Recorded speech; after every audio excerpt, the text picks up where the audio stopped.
Bonjour à tous. Dans cette vidéo, je voudrais vous parler de théophanie. La théophanie provient, par sa définition, de deux mots grecs. Théos, qu'on entend en premier, provient du grec Dieu, divinité, qui signifie également lumière, ce qui éclaire, ce qui illumine.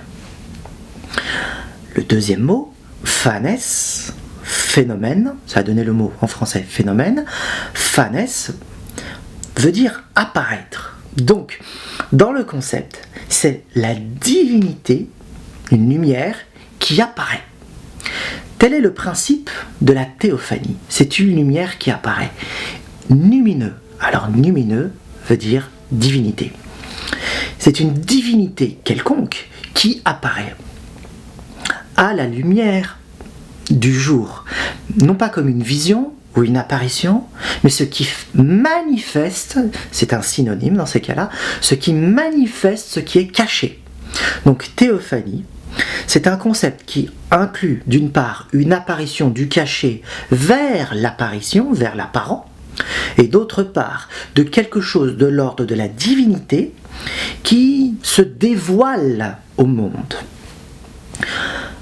La théophanie est incluse dans de nombreuses civilisations, cultures concernant le concept de la divinité. On prend le cas de l'Égypte ancienne ou l'Inde.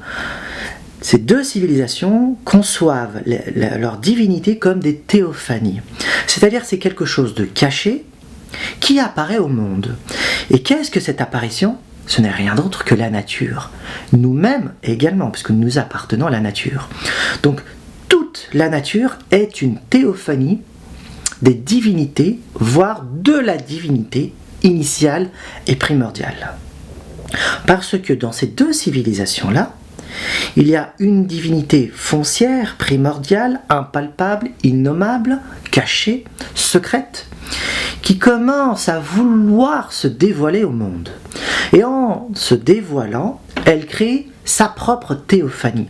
Elle apparaît grâce à son énergie, à son pouvoir et à sa faculté imaginale de manifester sa propre présence au monde. Et elle crée l'espace-temps dans toute sa globalité. Et cet espace-temps est une cosmogonie selon le langage symbolique et mythologique.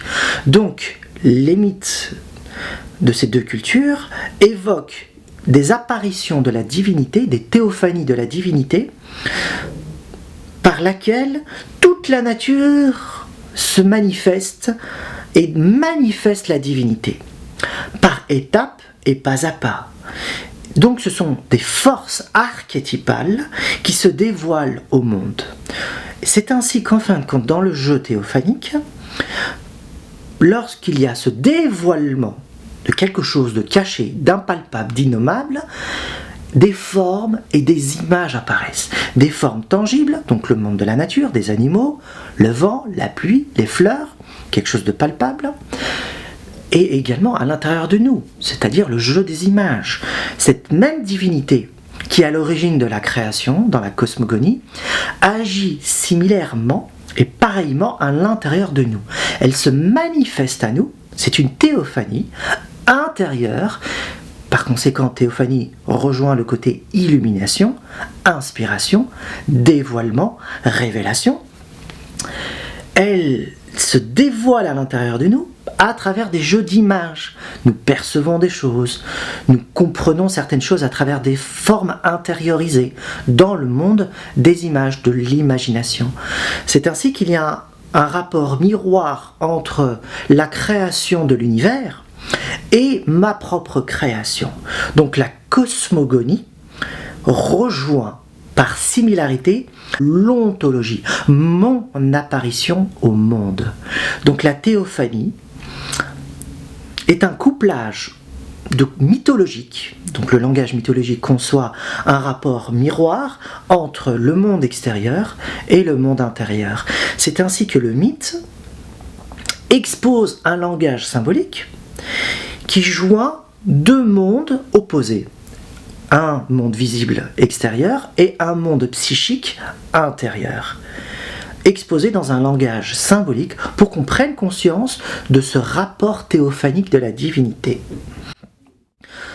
C'est une révélation par conséquent lorsqu'on perçoit l'univers de la divinité ou des divinités. Elles sont cachées et elles se manifestent. Donc moi-même, je suis une théophanie de la divinité et tout est une théophanie de la divinité. Il n'y a aucune contradiction dans ce concept entre l'esprit et la matière. Pour l'Inde et l'Égypte ancienne, il n'y a aucune contradiction entre le royaume spirituel et de la lumière et le royaume de la matière, puisque la matière est un dévoilement de l'esprit. Et il y a un paradoxe dans le côté théophanique, c'est qu'en même temps qu'elle dévoile, elle voile. Comment cela? C'est que les formes et les images que l'on perçoit nous empêchent d'atteindre le fondement qui est à l'origine de cette théophanie, qui ne porte pas de nom, ni d'attribut, ni de force, ni d'image, ni de forme, ni quoi que ce soit. Elle nous restera inatteignable. Par conséquent, il nous faut utiliser un langage particulier pour sortir des formes visibles et des images que l'on perçoit, pour aller par-delà les formes et les apparitions, par-delà le monde visible et le monde invisible, où il y a un jeu de formes et d'images plus subtil. Donc, ce dévoilement et ce retour à l'origine nous propose d'utiliser un langage que la divinité nous donne dans des textes révélés ou par inspiration ou illumination. C'est le langage symbolique. Donc le langage symbolique, c'est celui qui expose le langage de la théophanie, et c'est celui qui nous permet de retourner, c'est un mot important, retourner vers l'origine de ce langage-là. Donc il y a une boucle, si on peut dire les choses simplement. La théophanie consiste à faire apparaître le caché.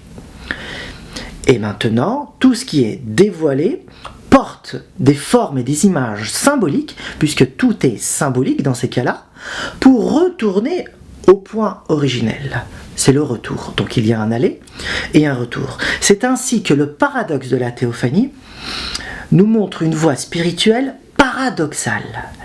Toute théophanie est paradoxale. C'est une révélation tout autant qu'un voile. Donc la théophanie, pour simplifier, c'est un jeu de lumière.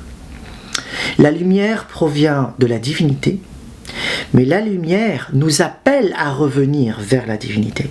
C'est une intensification. Donc plus nous intensifions notre lumière en nous, plus nous sommes capables d'avoir des illuminations et de sortir de ces voiles. Voilà pour cette vidéo et à bientôt.